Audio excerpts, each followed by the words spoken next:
Recently, Bookmark stopped by the Catholic Marketing Network and got a chance to catch up with various authors in attendance. We hope you enjoy this interview. And here we are, continuing our conversations at the Catholic Marketing Network in Birmingham, Alabama. Stopping by is author Fred Vilbig. His book, Leave No Soul Behind, A Catholic Handbook. Nice to meet you. Nice to meet you, Doug. So, so are you a professional writer, been doing these for years, or what's the story? No, God's a very annoying person. Have you ever noticed that about him? I was asked to give a talk. I put these thoughts together. I'm driving by a Baptist church, and all of a sudden, this idea pops into my mind about write a book. Mm-hmm. And I'm thinking, no, that's the most ridiculous idea that I've ever had. And it wouldn't go away. And so I ended up writing the book. I didn't like it. God brought an editor into my life who happened to have written, she'd been an editor for Random House. Okay. And I asked her, I said, did you ever edit anything I would have seen? And she said, yes, there was that book that won the Pulitzer Prize. Okay. And I said, would you mind? Hold that against her, though. No. But but what I did was I said, well, would you mind reading this? And she was waiting for a medical procedure, and she said, no, that'd be fine. So within a week, she got back and she said, we have to get this published. So really? But I had this was never on my radar. Okay. So let me ask you, you define it as a Catholic handbook. I mean, I know the Scouts used to have a handbook. What makes this a handbook? Well, I talk about, so let me talk a little bit about the book. So I have 11 children, 10 of whom have fallen away from the faith. I'm trained as a lawyer. My degree is in neo-Thomistic philosophy. I can argue with the best of them, but with the response that I get from my kids are eye rolls. You probably get that. So I thought, well, what do I do? Well, you need to engage God, and the way you engage God is through prayer. And so many Catholics have not been catechized well, especially my generation. And so what I wanted to do in the book was to explain, well, what is prayer? Why is the Our Father important? What is the Hail Mary about? What are some of these other prayers that are out there? The second part is holiness, living your faith.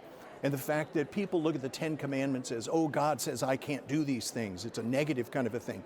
But actually, you can recast them all as being words of love, that God wants us to love selflessly, which is the way Jesus loved us in dying on the cross. Right. And so I talk about that, and I talk about the spiritual and corporal works of mercy, and I tie in the saints with all of them. And then the last part of the book is about sacrifice. That Jesus said, come follow me. He went to the cross, and it wasn't an option. When Peter tried to protest, right after calling him, you were blessed because, the Father's revealed this to you. Then he says, get behind me, Satan.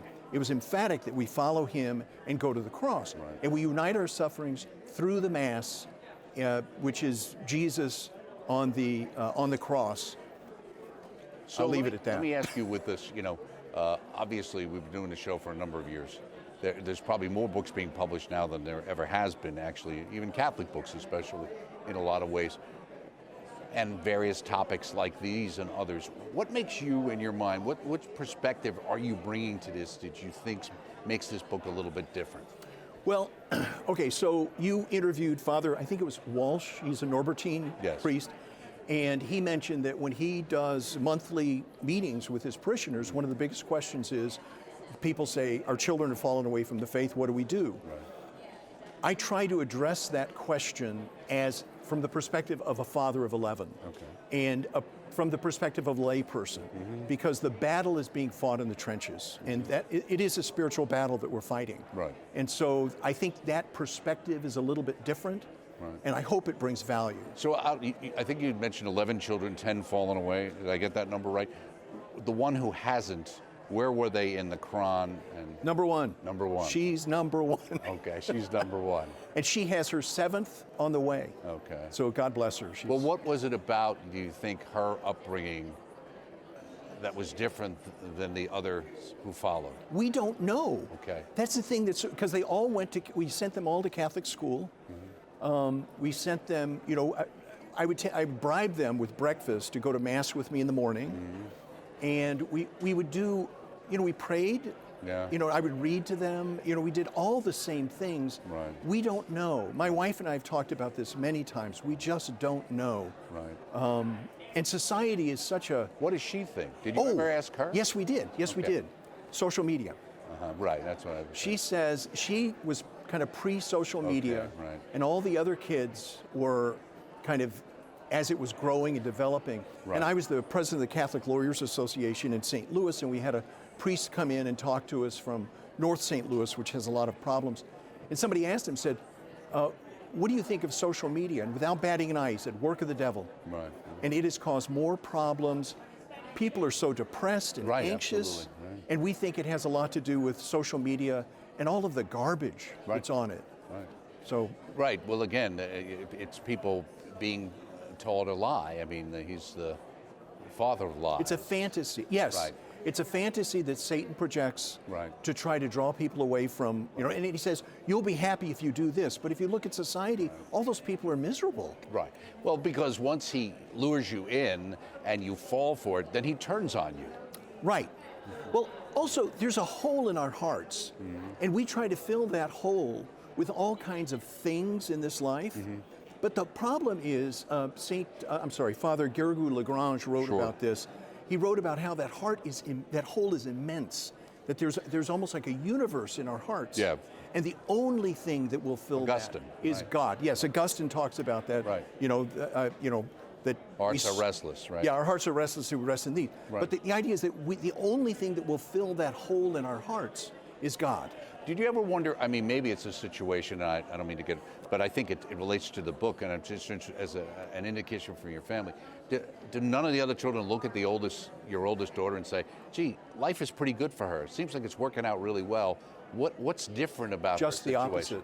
Really? Just the opposite. They've kind of ostracized her because she's living this life that is totally different. Right. And She's so last century. she's so pre-social media. Yeah. Right. Yeah. So and I think that is sort of the turning point. And there's so many people who are caught up in what do people think about me, and the whole thing with some of these things that come out on TikTok where you have to do this or that, and people die as a result of some of these silly things that they do. It's crazy. It is just crazy.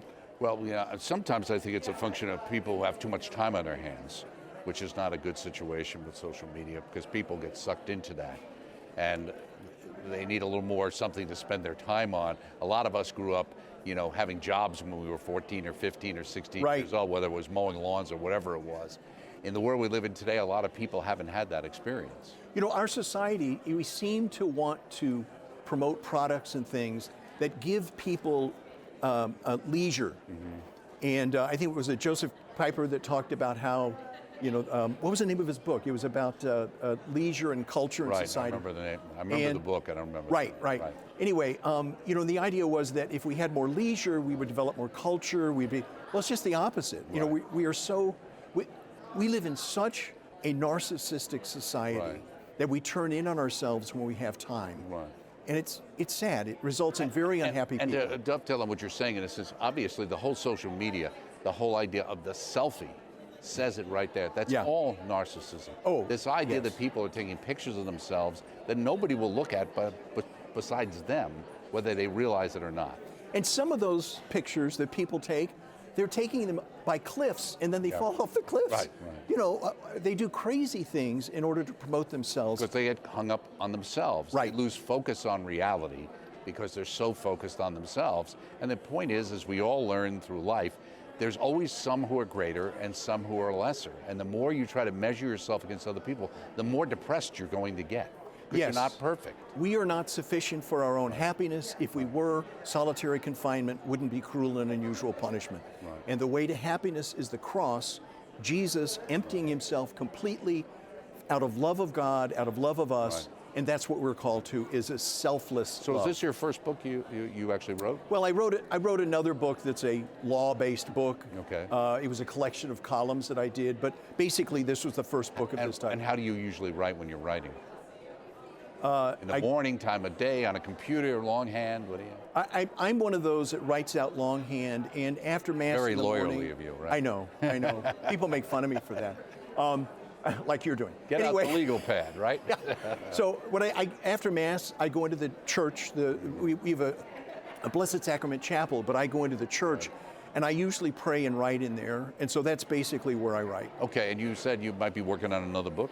Yes, the next book is The Pursuit of True Happiness, true in parentheses, And the idea is it's a reflection on the four last things, focusing on St. Alphonsus Liguori and his preaching that he did in the 1700s at a time that I think is very similar, analogous to our time, where people want to talk about logic and reason, and he brought people back to the faith through reflecting on these things. But I look at, Saint John Bosco and his reflections on hell, his dream that he had about hell. Talk about. I always bring the saints in because they should be our heroes. Get those two pillars. Yes. The Eucharist and Our Lady. Okay, yes. Very good. Fred Vilbig, Leave No Soul Behind, a Catholic Handbook. Well, good luck. I hope you sell some at the show. Thank you. Thanks for stopping And thank you by. for your time. I appreciate it. Thank you. Okay. To get a copy of the materials mentioned on this episode of EWTN Bookmark, log on to our web store, EWTNRC.com, 24 hours a day, 7 days a week, or call 1-800-854-6316.